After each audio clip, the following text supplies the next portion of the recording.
Shabbat shalom, everybody. It's really good to see you. It's good to be back.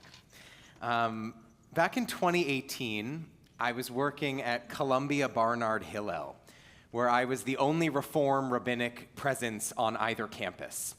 And our Reform community, called Kesher, was small but mighty, and I loved helping to facilitate a religious space that was welcoming, inclusive, and accessible to all. I only led services a few times a year. Otherwise, Shabbat was a student-led, community-driven experience. My main role was relationship building and mentorship, most often taking place over a cup of coffee. So one afternoon, I sat down at the Hungarian pastry shop on 111th in Amsterdam with one of my favorite students. She was a poet. She's an emerging leader in Kesher, and most importantly, a proud and passionate Reform Jew. As we sat together, she looked at me with a deep sadness in her eyes. "I love Kesher so much," she said. "I love the community I've built there, and I love the way we pray. But I'm sorry to say, I think I need to leave the Reform community and join a different denomination." Confused and a little apprehensive about what was going to follow, I asked her why. She answered, "Well, I've been thinking about turning my phone off for Shabbat and making Shabbat a more central part of my life." And my heart broke just a little bit. She had internalized the message, sadly common, that because Reform Jews don't always observe Jewish law in a strict traditional way, there was no place for her if she wanted to take on more. She believed, as so many do, that Reform Judaism is defined by what we don't do, rather than what we choose to do.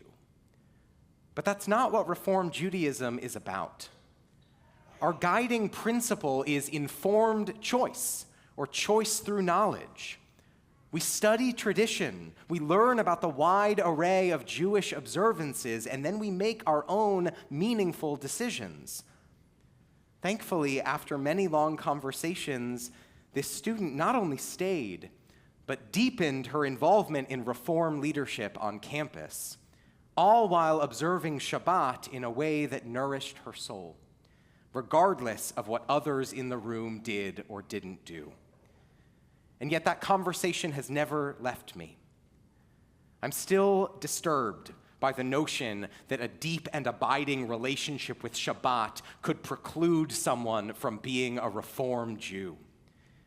Which is why I'm so proud that here at Temple Israel we have chosen Abraham Joshua Heschel's classic, The Sabbath, as our annual congregational read.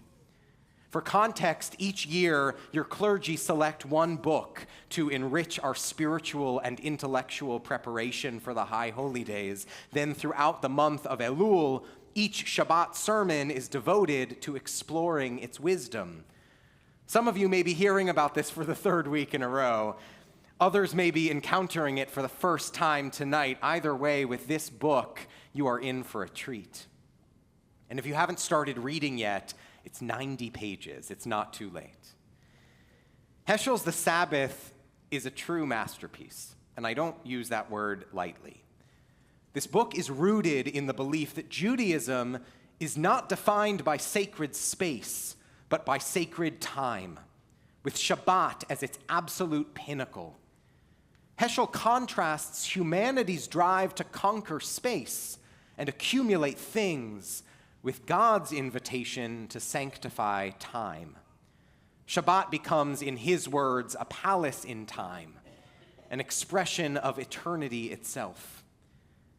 No matter who you are, and no matter what your Shabbat practice does or does not entail, there is spiritual gold to be mined in these pages.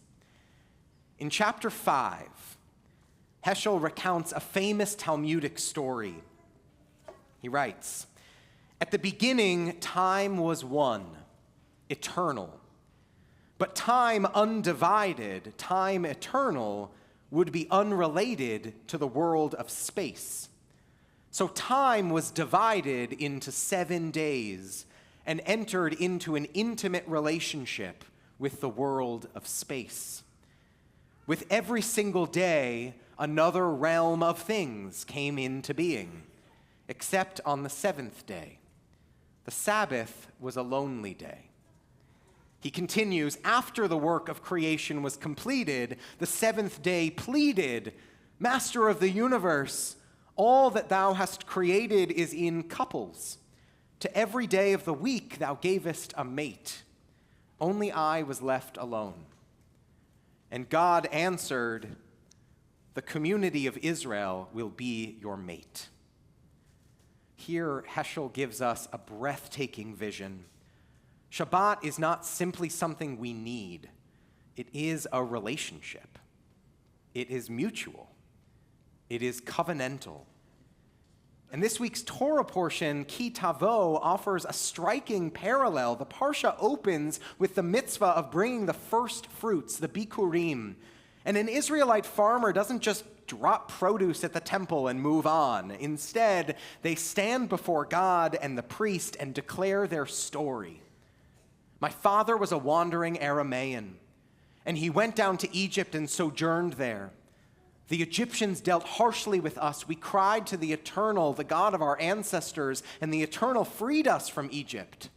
And God brought us to this place and gave us this land, a land flowing with milk and honey. Then the farmer rejoices, and now I bring the first fruits of the soil that you, the Eternal One, has given me. In Ki Tavo, the ritual is not transactional, it's relational. It binds the farmer, the land, the people, and God together in a covenant of gratitude and love. Both Shabbat and this ritual at their core are about relationship, about gratitude, about memory, about joy. Heschel writes, with all its grandeur, the Sabbath is not sufficient unto itself. Its spiritual reality calls for companionship of man. There is a great longing in the world. The 6 days stand in need of space. The seventh day stands in need of man. In other words, Shabbat's a love story, a passionate, emotional, sacred relationship between the Jewish people and our palace in time. And most importantly, it's ours. Some of us will observe it in traditionally halachic ways, some of us will not. But it feels incredibly reductive to distill the intimacy between the Jewish people and Shabbat into a checklist of do's and don'ts. Heschel understood this, writing, this then is the answer to the problem of civilization, not to flee from the realm of space, to work with things of space, but to be in love with eternity. He writes, things are our tools.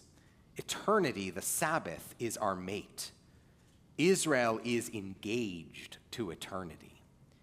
Even if they dedicate 6 days of the week to worldly pursuits, their soul is claimed by the seventh day. Ki Tavo reminds us that relationship with God and Torah is enacted not only in words or laws, but with joy.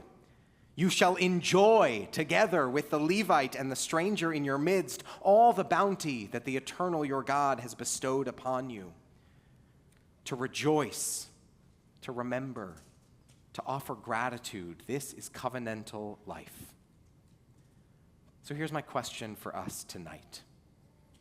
Whether traditional or not, what actions could we take around Shabbat in the new year to show that we, too, are in love with eternity? Maybe it's something big, like turning off your phone or using it differently. Maybe it's something small, like changing your sheets on Friday morning so your bed feels fresh when Shabbat arrives. Maybe it's wearing a signature scent so that Shabbat smells distinct from the rest of the week.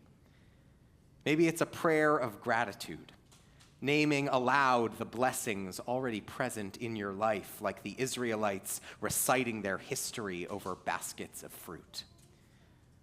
Let's actually take a moment and turn to our neighbor and brainstorm a little bit together. What's something you could do on Shabbat to show that you are in love with eternity? Turn to someone, and if you're online, write it down. Any ideas? Yeah, what do we got? Shout it out. You don't want to say? That's okay. Sometimes our ideas can be private. We don't need to share. But I love that you have one. Any ideas that we want to share publicly to show that we are in love with eternity? To show that Shabbat is the pinnacle? Yeah, Susanna. Not looking at the news. What would that do for us for one day? It will still be there when you get back, I promise. Something else to show we're in love with eternity, that it matters to us, that we are engaged to eternity. Yeah.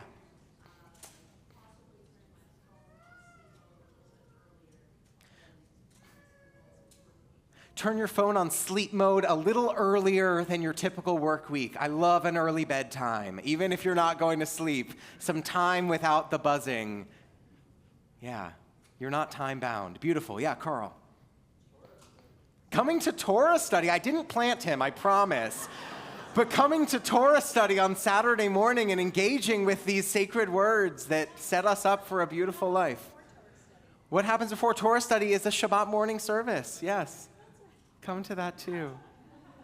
Maybe one more. Something that can show you're in love with eternity. A relationship to Shabbat. A walk in the woods. Yeah. At the end of the day, in this Reformed community, when it comes to Shabbat, what matters is not that we do it the same way. What matters is that we do it with intention. That our practice, however it looks, demonstrates that we are engaged in covenant. Because Shabbat is our mate. It's our love story. So as Elul carries us toward the days of awe, I ask you, how will you choose to show that love this year? Shabbat Shalom.